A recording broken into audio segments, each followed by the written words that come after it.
thank you to the organizers for considering me to be moderator for this event.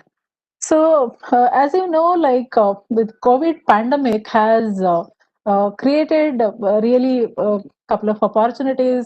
Though we say that every adverse situation brings in some opportunities tagged along with it, and this is so very true to consider the current situation. So it has on one end there is warfront type of work happening. There are many other opportunities coming around.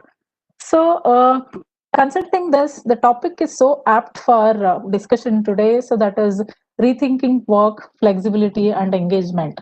So, on one end, people say workplace flexibility has a lot to do with productivity. On the other hand, there are misconceptions around this word saying that it is only for employee benefit, uh, not necessarily employer benefit. So, around this term, there are many challenges also surrounded by it. So, I thought this is really a very apt topic to discuss today in this evening. So, I'm very happy to present panelists. So, we have Norliza. Hi, ma'am. Norliza, ma'am. Yes, Norliza, ma'am is from Yes, University I'm of. here. Hi, hi, hi. Good evening, Norliza. Good evening. Yeah. So she is from University Technology in Malaysia and 2019 IEEE Educational Activity Board Certificate Programs Coordinator. So, ma'am, welcome to the panel. Okay, thank you. We have Zuhaina Zakaria, Chair of IEEE Malaysia section. Zuhaina, ma'am, good evening. Good evening, ma'am. Uh, She is also chair of IEEE Power and Energy Society Malaysia chapter. Hi, good evening. Sorry, I couldn't get my mic just now. Hi, good evening. Hi, hi, hi. Good evening, ma'am. Nice to see you. Yes, nice to see you too. Yes, yes. So we also have Kranti Athalye, Senior Manager, University Relations and Employer Branding and Technology Evangelism, IBM Research, Pune. Hi, Kranti.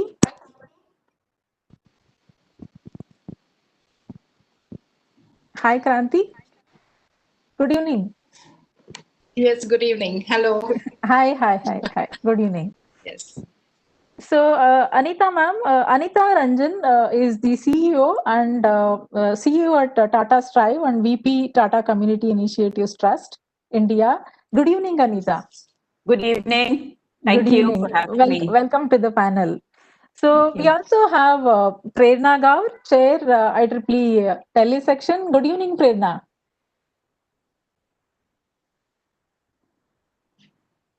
Prerna ma'am, good evening. Good evening, Rajashree ma'am. Good evening to all. Good evening. Good evening. Welcome to the panel. So, yeah, it's my privilege to introduce Arvind Kumar, Center Head, TCE Nagpur, to all the panelists and delegates. Welcome, sir. Good evening, Dr. Rajashree ma'am. Good evening, everyone. Thank you, sir. Thank you. So, our own, Pooja Jain, IIIT Nagpur. Welcome, Pooja, for this wonderful panel discussion. Thank you so much, ma'am. Okay, so to take the discussion forward and to come up with deliberations on very, I would say, apt topic, rethinking work, flexibility, and engagement. Let us begin. So I would request Norliza ma'am to explain more about how did she really spend some time during this pandemic working from how has the pandemic changed her work culture? So, Norliza ma'am, if you could highlight. Okay, thank you very much, Rajashree. Thank you very much, WIE Nagpur section, to invite me, and I'm glad I being invited and able to give my side on this issue. Well, in Malaysia, we have also what do you call it, movement control order by the government since March. Okay. Yes, and then now we've been asked to work from home. So I'm an academician, so we have to change our work culture. Instead of going to school, going to the universities and having the face-to-face in-person classes. So now we are teaching online classes. Right. So in the beginning, it's not much a problem for me because I'm teaching as a final year student and also postgraduate student. So they are matured. But coming this semester, we already started, and yet we still have the third wave, which shook us quite bad because the third wave is more severe than the first wave and the second wave. So, and then, this time around, I'm teaching the first year student and programming class. So really, it's difficult for me because it's a hands-on, and a skill-based lecture. So so therefore, it's quite tough in terms of delivering and also, making sure that the student get it and then, get to the skill they are required to have. So classes is a little bit slow. I'm quite behind. But then in terms of work-life balance, I'm still okay. So because in my house, not many people, because all my children grown up already. So therefore, it's quite easy. Yes, I'm pity for those who have young children at home. So they are fighting over the device, fighting over the internet bandwidth, and so on. Correct. All right. Okay. Thank you, Norliza. Absolutely. I mean, so that is a blessing. I mean, you could enjoy the complete bandwidth yourselves. Yes, Yeah. no competition. Yes. Yeah. Yes. So, but at the same time, yes, we understand teaching online to skill-based programs would always be a challenge. Yes. So, moving ahead, this question is to Arvind Kumar, sir. Sir, what do you think? What are the benefits of workplace flexibility for an organization like Tata's? Yeah, so for TCS, as Shukanya also mentioned, few of the initiatives Yes. and how TCS as an organization's move from largely a campus base to the borderless organization, secured borderless workspace. So there is a certain tenets and that we as an organization and as well as a leaders that we have adopted and that we keep telling to our associates, our delivery leaders and delivery partners, etc. So we need to rethink of the way our company operates. We have to rethink the way we as an individual are operating. And that's where some of the tenants could be like, can we rethink our 9 to 6, right? So, for example, it is worth rethinking your schedule. In a remote environment, you may find that you really benefit from 1 to 2 hours exercise break in the middle of the day versus how you used to walk around a lot in the office, right? Yes, So absolutely. these are some of the things. So you have to start putting some of the constraints and the boundaries into your schedule. So we have to put a calendar event or with a reminder and in the mornings and the evenings and use that to ease into and out of the work, because there is a blurring of the boundary that is happening between the work and the personal life, right? So so these are some of the things that we as an individual, as a leaders, and as well as we have to cultivate the same kind of habits and attitude amongst our team members, right? So that's how actually we can rethink our 9 to 6, because today 9 to 6 doesn't necessarily means starting at 9 o'clock and finishing by 6 o'clock, right? So Absolutely, it may start early morning and it may actually last in the evening as well. So there are multiple things that we are doing it. We will illustrate further as we go along. Yes, sir. Yes, sir. So that's wonderful. I mean, why it has to be always 9 to 6? Is it because daytime in India? Not necessarily. We always can rethink of this 9 to 6. Thank you so much, sir, for your thoughts on that. Moving further, Anita ma'am, this is to you. So do you find any discrimination in the flexibility at workplace from diversity perspectives? Yeah. Thank you, Rajashree. It's a very interesting question that you asked me. At Tata Strive, that's the organization that I represent, we are quite a small organization. We are about 300 people, and about 25% of them are women. Okay. And many of them, because we are in the area of skilling, we train young people. And I think this is important for me to share. We train young, underprivileged people for jobs. So we train AC technicians and your stewards and people who serve you and people in hospitals who serve you, a variety, of course. That's what we do. And therefore, we were hugely affected by the crisis because we are a function of many things, of what jobs there are. We are a function of how mobile people are. Only then we can get people to trade. So we're hugely affected. And the first thing that we had to look at is how do we continue the learning journey of people?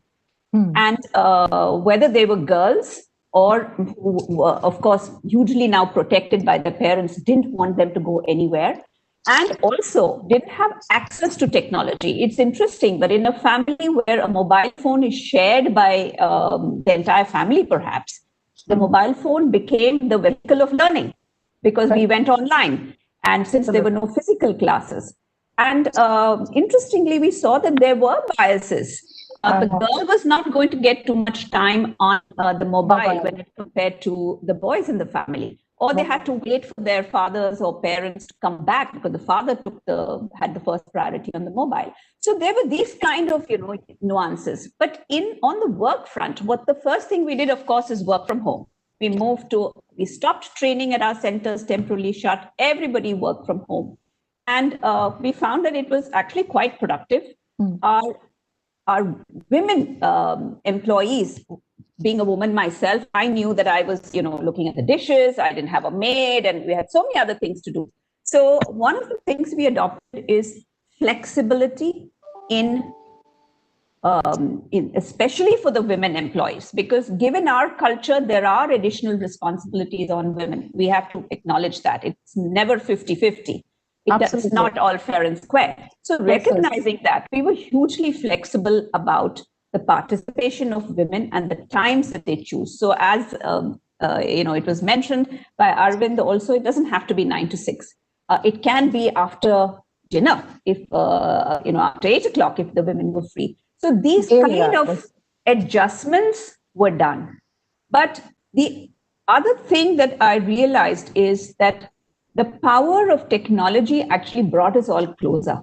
So from the diversity front, I think that because we are a very spread out in 27 states, we have employees, we actually felt like a family because our town hall had all 300 people participating, which would, I was seeing people all over as the CEO of the organization. We never felt more closer. So I think from the diversity perspective, the sensitivity to how you engage with people and be sensitized. Many of us in the leadership, we met with employees digitally, like we are talking, in groups of 6 and 7. We spoke to women about their families. I'm getting to know people individually.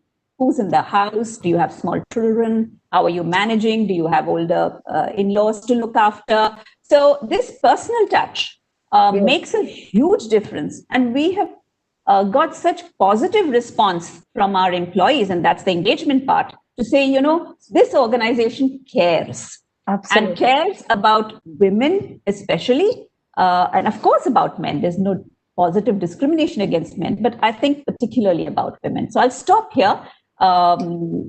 Thank you so much. And absolutely. So this has really brought the world very closer to our hearts.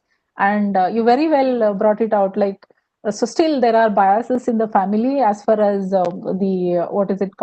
opportunities are concerned. This is really a concern, and this is the right platform to discuss all these things and take forward and how to contribute towards reducing this gap in the society.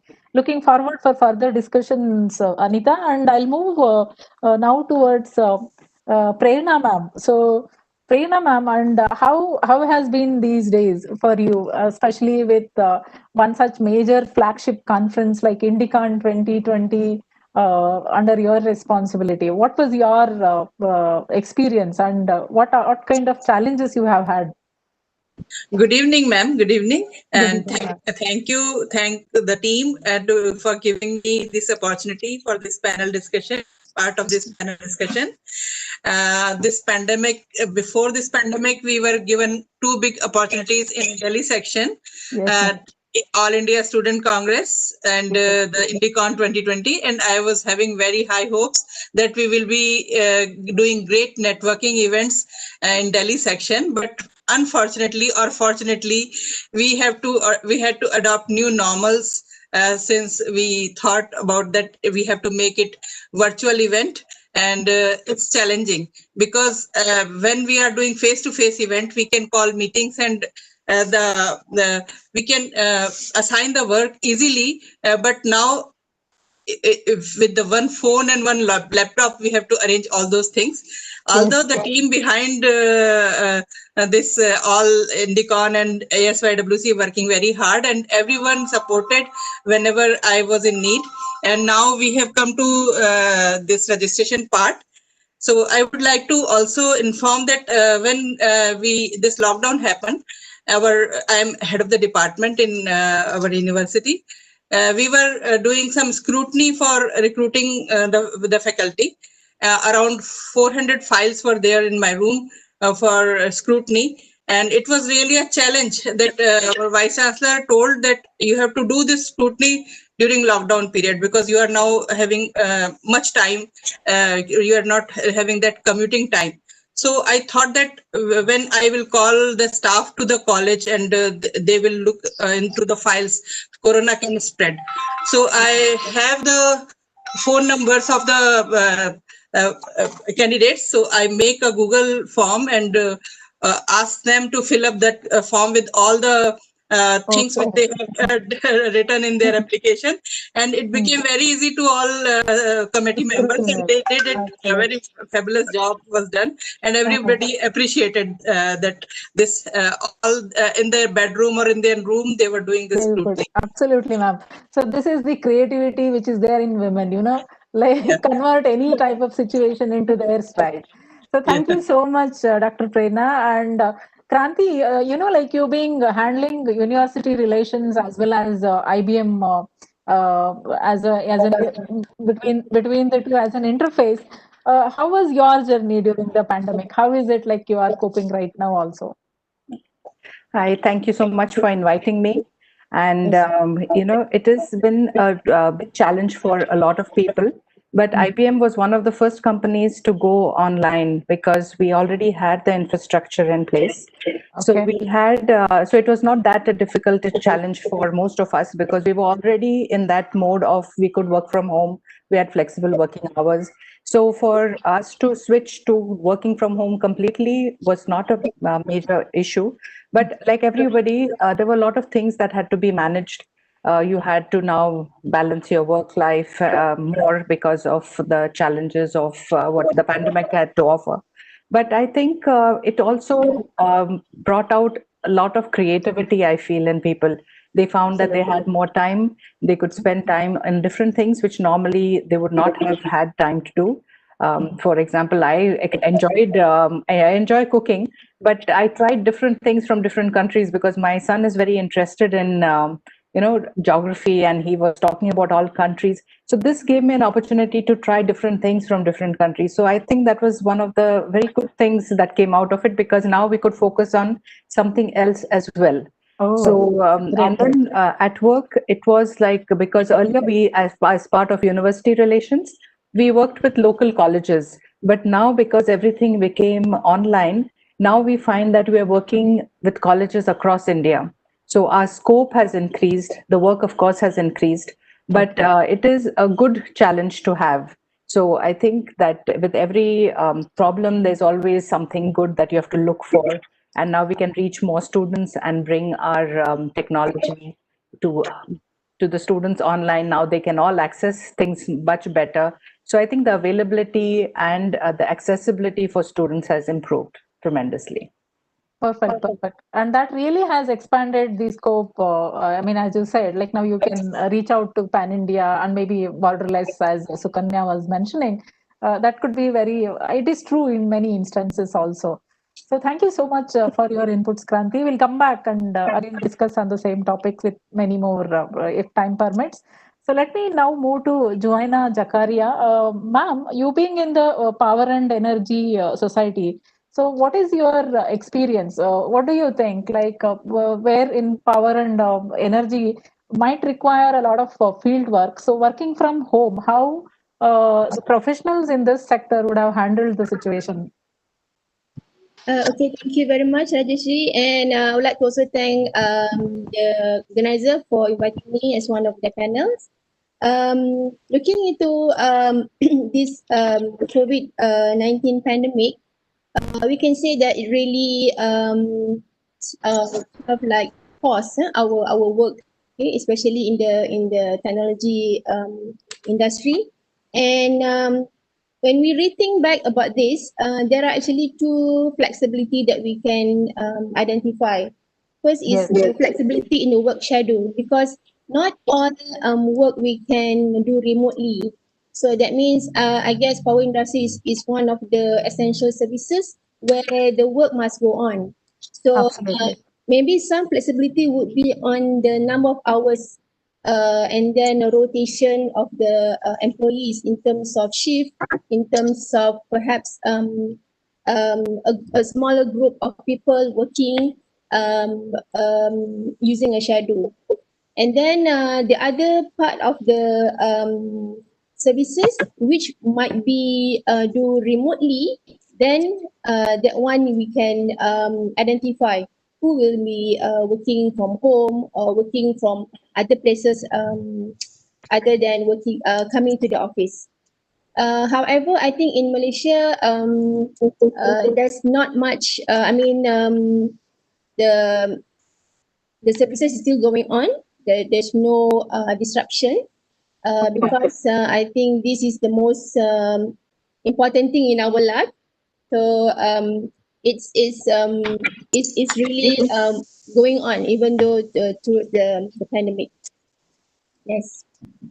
Thank you, Zuhaina. And yes, there were many such sectors and areas, verticals, wherein people wanted to be on the field, and very nicely the world has engaged itself in doing these requirements of the needs of humanity.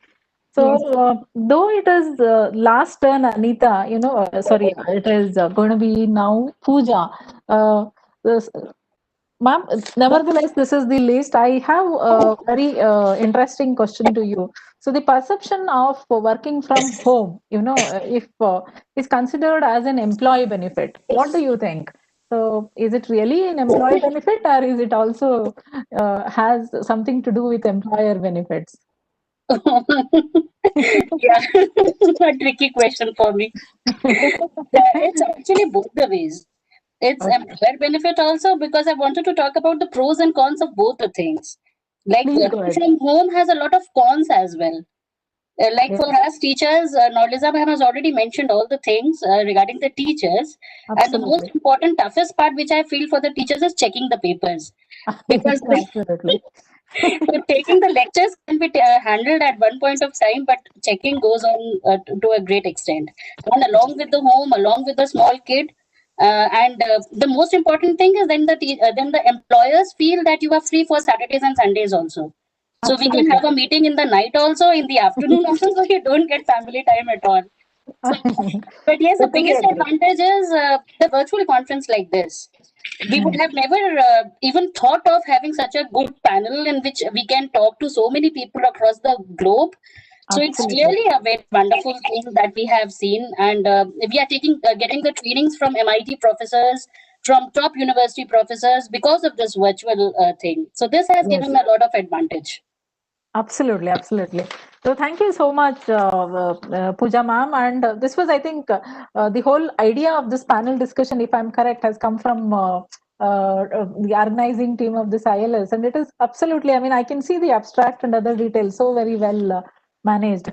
So if time permits, we can take some questions. Otherwise, we can go into the next round. What is the plan? What we can do? We still have another 20 minutes. Yes, ma'am, we can go ahead for your panel. We have no questions at the moment.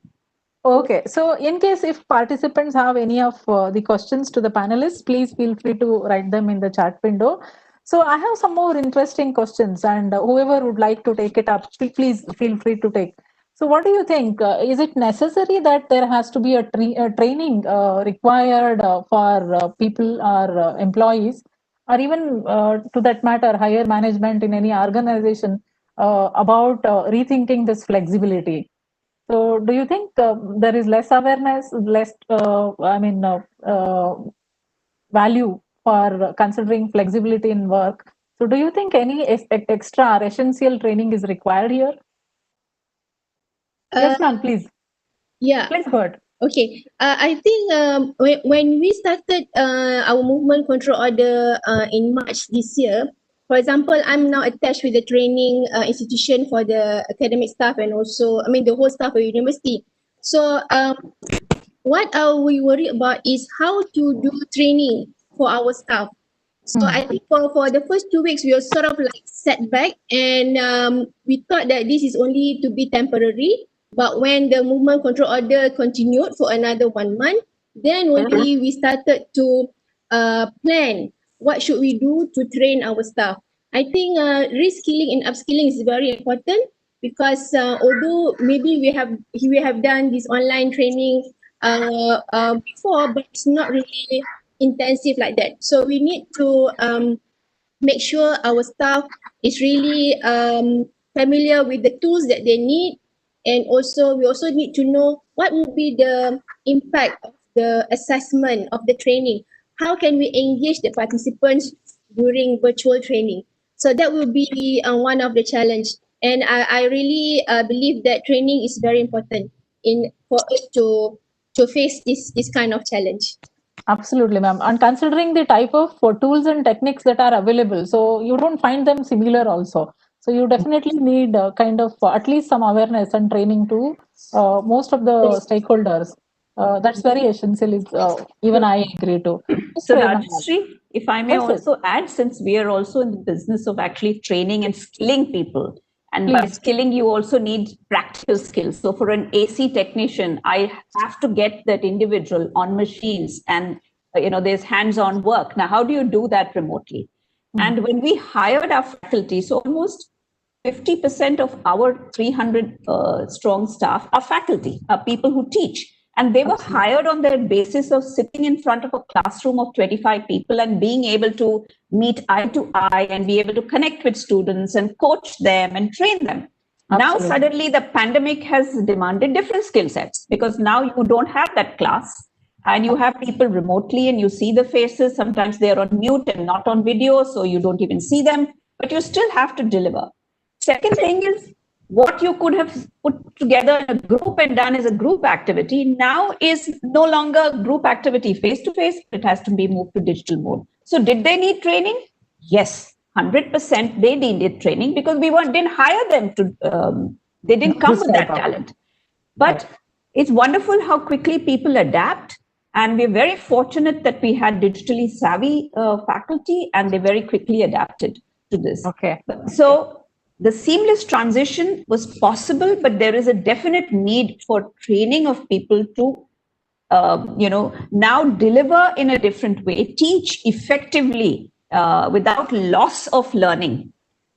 We also, the second thing the pandemic demanded was a sort of online content. Our content wasn't designed to do this. So how do you teach the repair again of an AC online if you don't have the equipment in front of you? So should a person actually take a film and upload it? So now our faculty actually had to become content creators. They had to create content. So, this demanded different skill sets from faculty. But what happened as a result, they feel they have learned so much. So professionally, they have grown.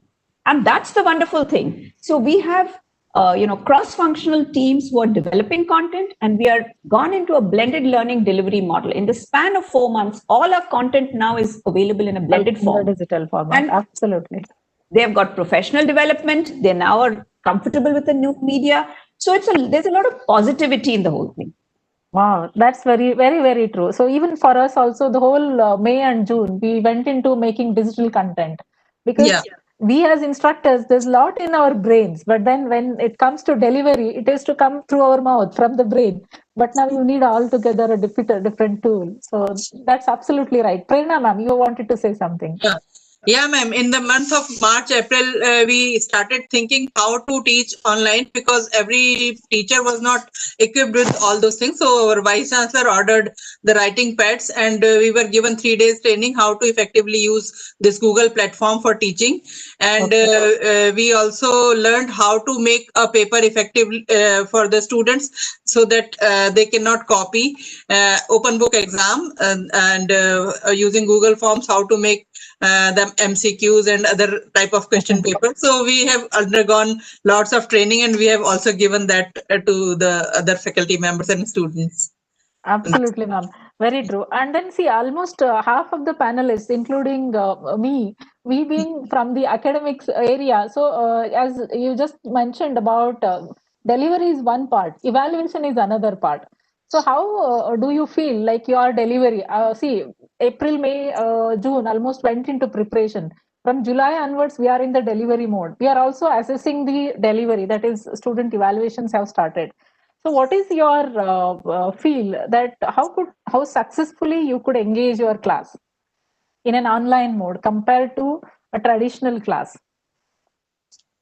It is better, ma'am. We are taking 3 hours a day. Earlier, we used to take only 1 hour or 2 hours a day. Nowadays, we are taking 3 hours a day the class, and if the students are whosoever is online, it remains online and respond, because they some certain measures we have to take, that they should be attentive also.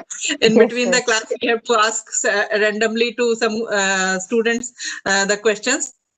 They have to be attentive.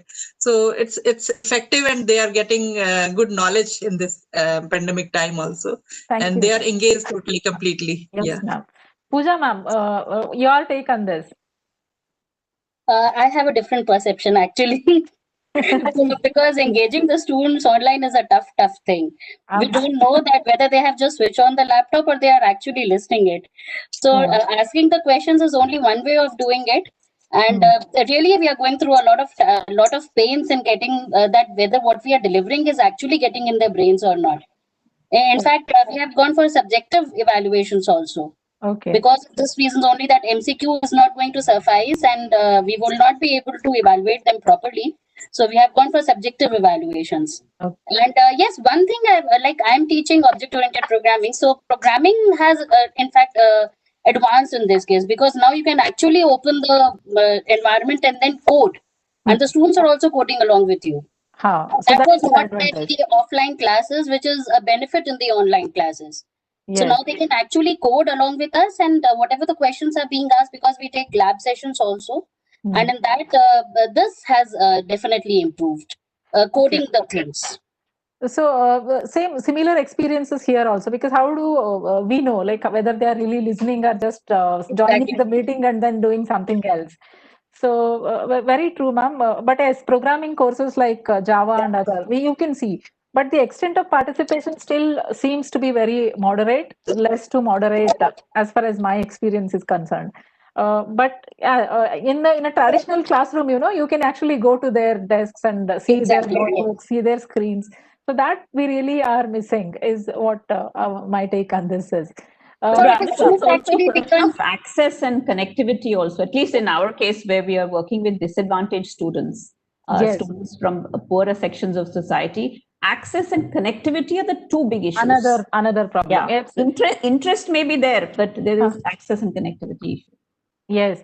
So, and sometimes, ma'am, I also feel like it is, so you have no control over it, like accessibility and connectivity.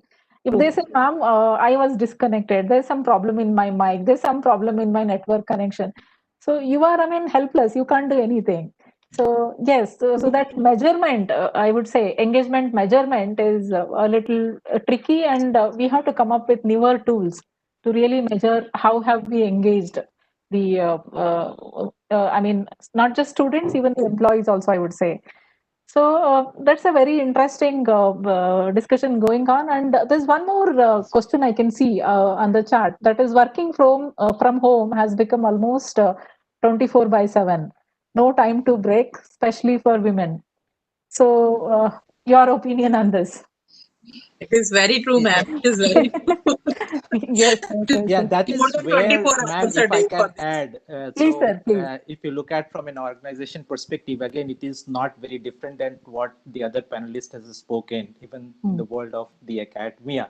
And that is where I was talking about the rethinking of our 9.926 Six. culture, Yes. right? So it is important to put certain boundaries and the constraint, and then inject some of the things that we can do or would like to do, like for example, Yes. doing exercises, doing pranayam, doing yoga, playing with the kids, even Yes. watching TVs in between, right? And then Anita also spoke about that, can we intentionally cultivate virtual team building, right? So cultivating the team camaraderie, that is very, very important, because even though you are not able to see them, you are not able to walk with them, and you are not sitting across the table, but then in that case, at the end of the day, it is a passionate set of the people who will deliver, right? So, and Yes. that is very, very important, that we should build certain culture of the virtual team building. So there could be multiple ways to do that. Like for example, can we have happy hours? Can we Oh, have a virtual pizza parties kind of things, right? So oh, can we still have a dance and song, but yes, virtually, right? So all of okay. those are very, very important, because still all of those are needed. And Yes. then it is also important that not every moment is going to be happy hours. So it means that as a boss, as a leader, or as a supervisor, are you ready for the tough conversations? How do you do that? How do you convey and do the tough conversations over virtually? Because you're not able to see the mood, you're not able to see the reactions, the body language, right? So all of those is still very important. And then, so I heard a lot from the panelists about how do you change the whole processes, probably automation, like for example, you went for WBTs to video based trainings, and Yes. then automating the assessment process, and same is Absolutely. happening within the organization like us. So we are looking into that. Oh, can we look into automating our social distancing, like for example, when the people are coming and they may congregate at some places, can we have a video based analytics to look into that? Yes, they are maintaining the social distance, or they are wearing the mask, right? Or in the meeting room and the conference rooms, sufficient distance is maintained, right? And all those precautions are taken care of. And besides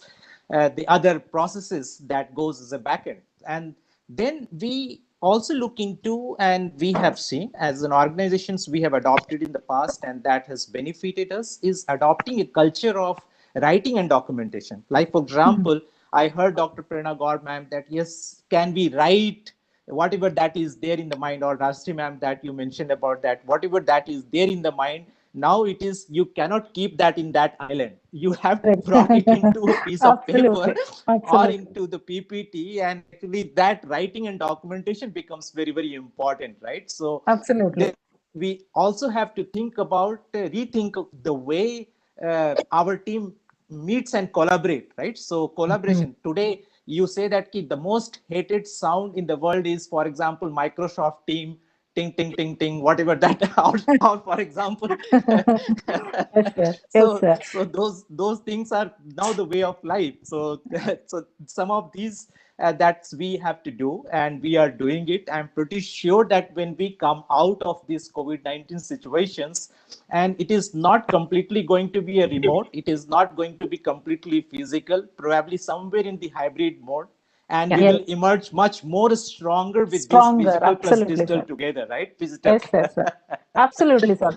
So it will be so blended learning was a very I mean term used almost past 15, 20 years. It's going to be a blended work culture even in future Yeah. also. Absolutely. So, but then still there is one yes, Kranti ma'am. There's one small question to you. How would you be tracking the number of hours these employees put? Is it very important to count this?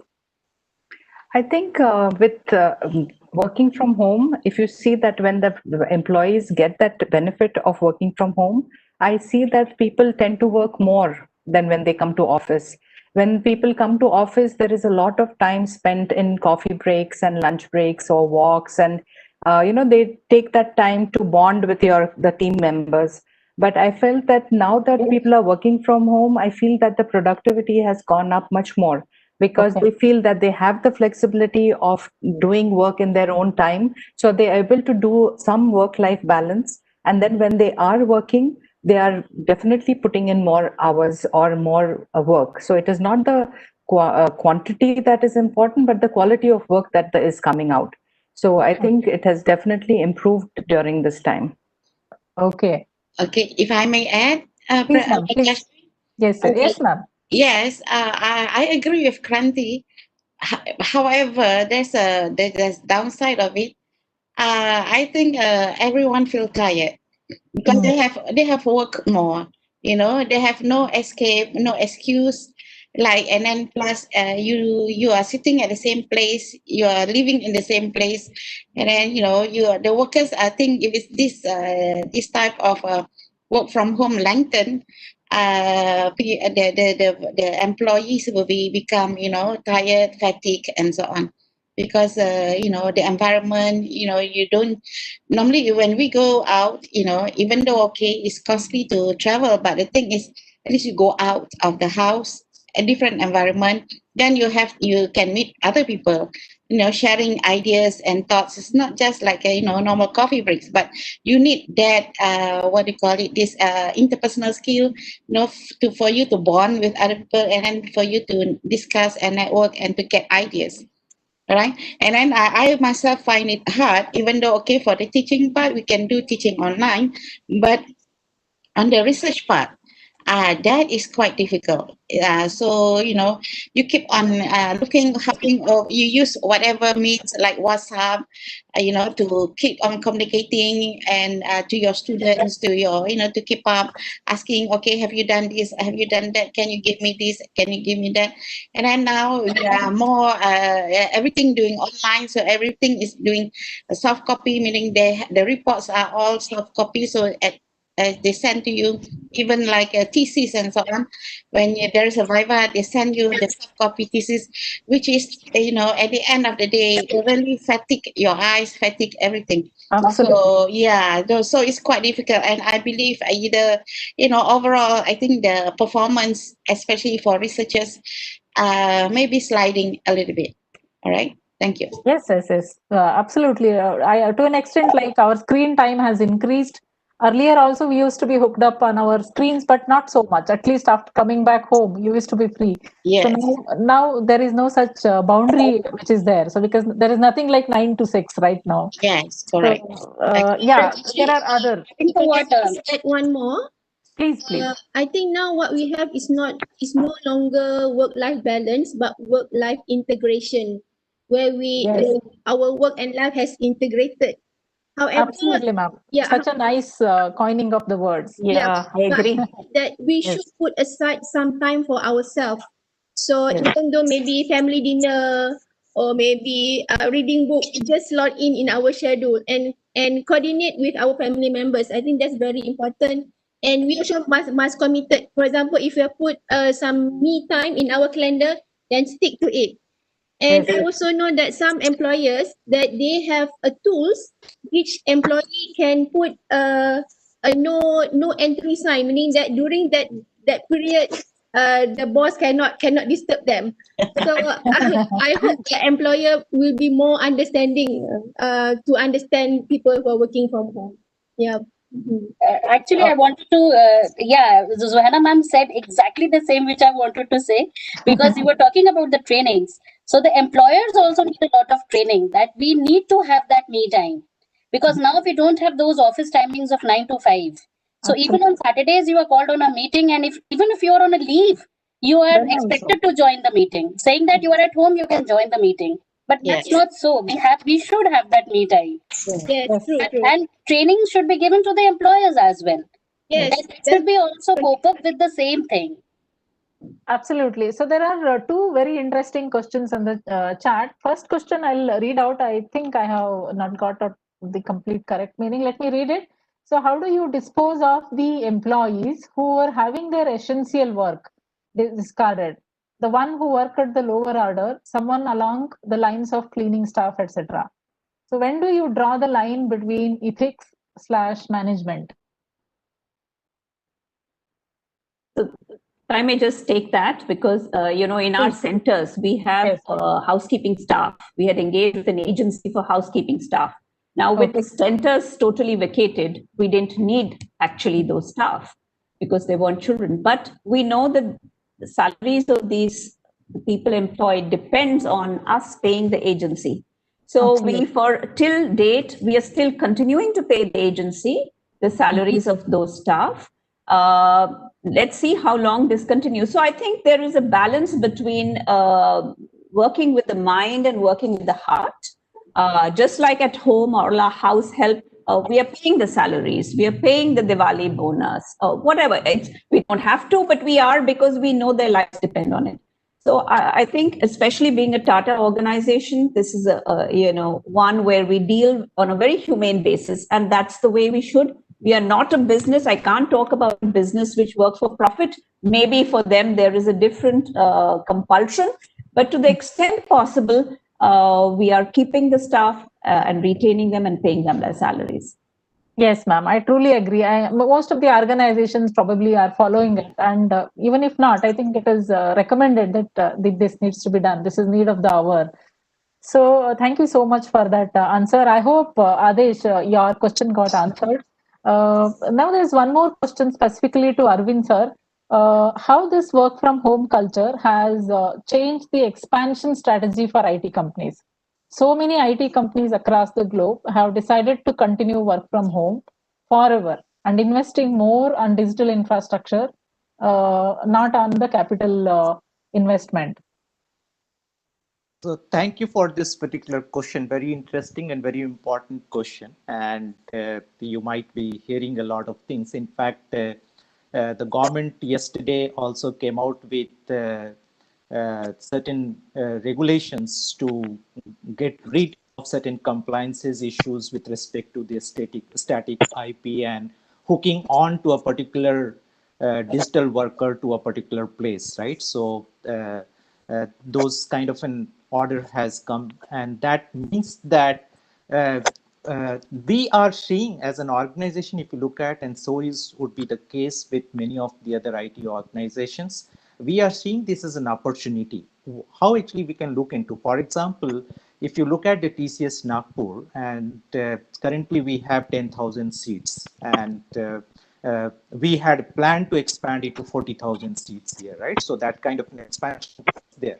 But if you look at today, this 10,000 seat, and with the SBWS 2525, where actually we are looking into that only 25% of the workforce may come at any point of a time to the campus, the physical campus. It means that 10,000 seats should be able to cater to the need of 40,000, right? So expansion strategy with respect to the capital expenditure may be there. So in terms of capital expenditure, in terms of adding more seats may not be there, but in terms of adding the positions, adding the people, the talent base, that can be there. And this is today, it is possible because of the fact that by this COVID-19, the whole process of or the whole things has accelerated in terms of an adoption of the digital workplace, right? So using all the different kind of tools and the automations and the machine learning, machine first things that I just spoke about in the past, right? So and in fact, a lot of times we are looking into in IT industry as we are moving forward and as we are talking to the customers, we are feeling that will there be a similar Y2K wave, okay, in the coming decades. And it may means that a lot of new skills, a lot of new positions, a lot of new requirements that we call it as the digital forces, and especially woven around the cloud, whether it is a cloud infrastructure or it is a cloud applications, cloud modernizations, cloud security, cloud advisory kind of stuff, a lot of such things. And when we talk about a cloud, IoT also comes into the picture because a lot of things has to be touchless, right? So devices are there, how devices are talking to each other, and then there is a cloud in between. So a lot of such kind of a positions. So expansion strategy probably is going to be there. A lot of organizations are coming to us for newer kind of a services that would be there.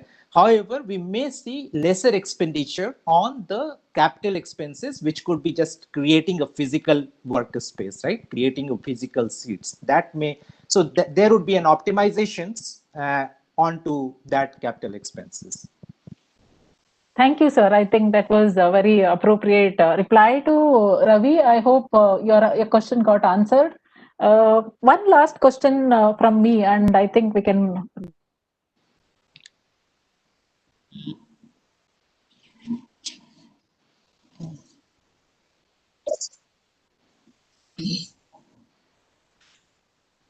Probably Rajashree ma'am has disconnected.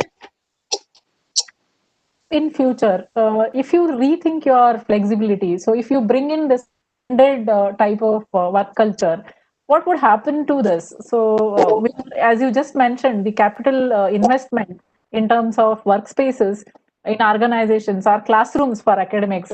So, where will it go? So, how will it be used in future?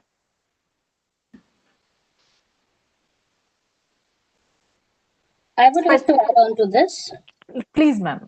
Yeah, what Arvind has said, actually, I would like to go one step ahead on this and say that why to call the people just after the BTech to Bangalore or to Delhi or to the different IT centers?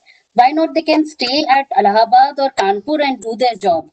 Because I can give my example. When after BTech, when I got a job, I was supposed to go to Bangalore, and my father strictly said no, you cannot. So I had to go to MTech to do MTech because only because of this reason, because I was not allowed to do the job. Because especially for women, if you don't have any relations or anyone to help you out in a different city altogether, you're not allowed to go. So for women especially, it is going to be very, very nice if the IT companies start recruiting us from the place where we are staying.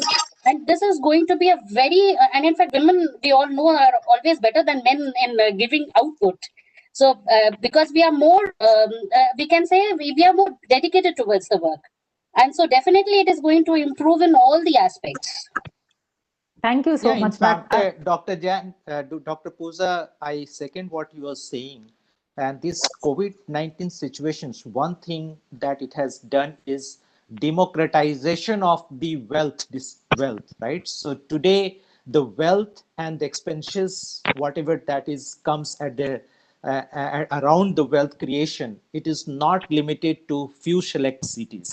So people can be working from anywhere, and here, there, or anywhere kind of a things. Here is basically the campus which has been created, the office space, and there is that actually any your houses, and anywhere is basically in your whatever the places that you choose, right? So here, there, or anywhere. And this has done, and in fact, I was reading certain article that this COVID-19 situation has also improved the rural economy because of the fact that the people have moved there, moved back, and whatever the expense they had and they were doing in some of the metro cities, they are probably doing that in their residential places, wherever they belong to. So I'm pretty sure that a new era, a new economy, a new socio-economic culture that may emerge as we move out of the COVID-19 situation. Absolutely, sir. Thank you so much. And I'm pretty sure delegates and ma'am. Okay. So I'm pretty sure the whatever deliberations that happened on this platform as a panel discussion on rethinking the new work culture has helped the delegates, and I'm absolutely delighted. Like from why work from 9 to 6 to me time, right? And why we have to have this diversity initiatives from all perspectives, not going to a university to get my dream job or to get my me time on my mobile phone, to reskilling, rethinking the culture. So I think the discussion has given a very, very pragmatic direction for rethinking the work culture, and I'm so glad. There are, as such, no more questions. I think I will be asking organizers. Shall we stop at this point of time, ma'am?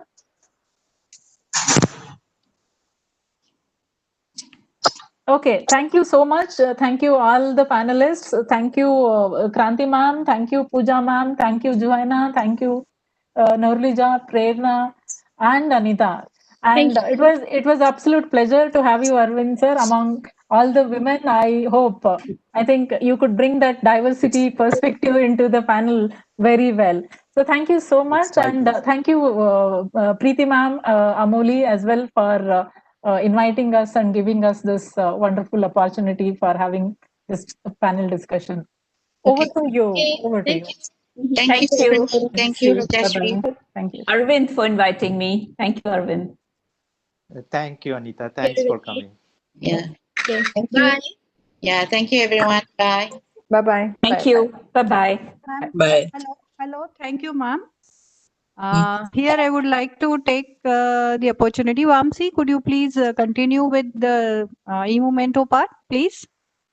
Yes. And after this, we will have a short photo also. Please. Okay. Please stay with us. Okay. Sure. Sure. Thank you, Dr. Amoli.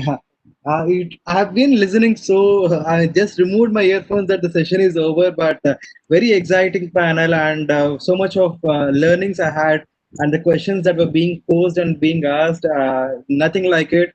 I've been sitting through all the day, and I think the day 2 of the IEEE International Leadership Summit is completely fulfilled with this fantastic panel.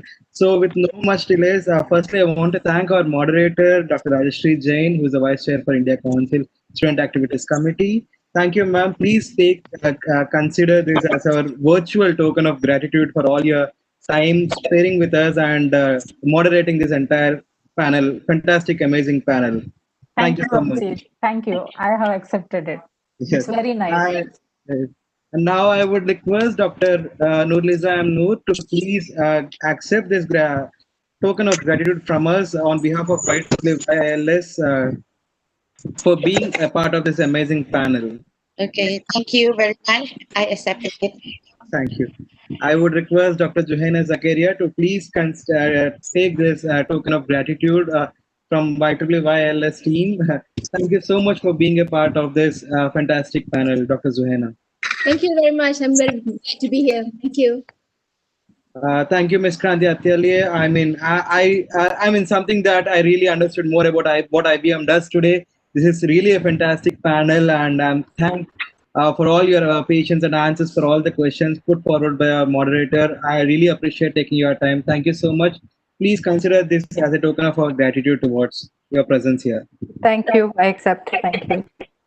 Thank you, Ms. Anita Rajan, for joining us today. I know we have been moving out in and out for the days, like planning for this session, for all the coordination and all your support throughout from the day we have started this. Thank you so much. Please accept this as a token of gratitude for us.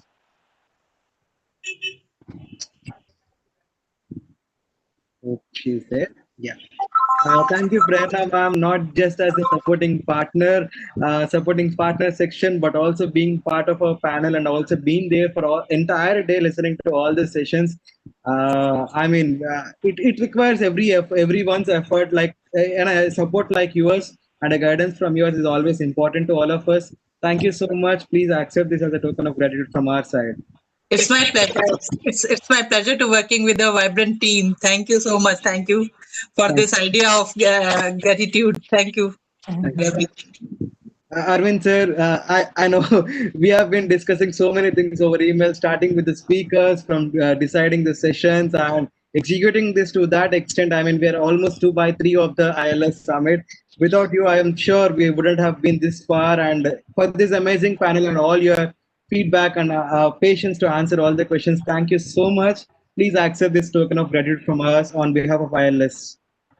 Thank you, Vamsi, and thank you all the volunteers. It's my privilege to accept this. Thank you. Thank you, Dr. Pooja Jain. The last 3 weeks, I don't know, we still have time to thank the organizing core committee, but still, Pooja ma'am, you have been an excellent support to us, especially in being like when we were in search of somebody who should support us with this summit. You said, no, let's do it by IEEE Nagpur. All thanks to the management of IEEE Nagpur and to you for sitting with us all through the day and night over the last 2 weeks and picking up to this. And it was an amazing panel. Thank you for all your support. Thank you. Thank you. We belong to the same team. Thank you so much. Yes. And with no much delays, I would hand over to Dr. Amoli Balsare, who is our summit co-chair, to present the vote of thanks for the day 2 of IEEE ILS 2020. Thank you, Vamsi. Before going for a vote of thanks, I would like to have all panelists to please switch on their video so that we can have a group photograph for all. Vamsi, could you please take this? Yes, I'll do. Yeah, I'll just.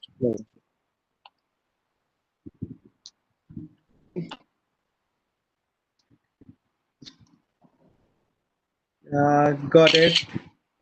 Okay. Yes. Thank you. Yes, sir. Post it on the group, Vamsi. Yes. WIE. Yes. Yes, yes, Did it. WIE, yes.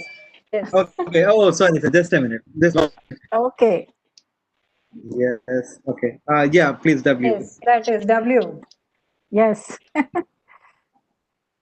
Thank you. Got it. Yes. Thank you. Thank Thank you. you all. So much. Thank you. Okay. Thank you. Thank you. Good night. All right. Good night. All right. Good night. Goodbye. Thank Bye. you. Bye. Thank you. Good evening. Good evening. Yes. Good evening, all. What a wonderful day today. Since beginning, we started with Prahlad Vedikapat's lecture and coming to the end with such a wonderful panel discussion on flexibility of work and rethinking. So I, Dr. Amoli Belsari, on behalf of the entire team of IEEE WIE ILS-Nagpur, extend a very hearty vote of thanks to all the speakers and panelists who graced this event today. So to start with, I thank all our respected panelists and speakers, and on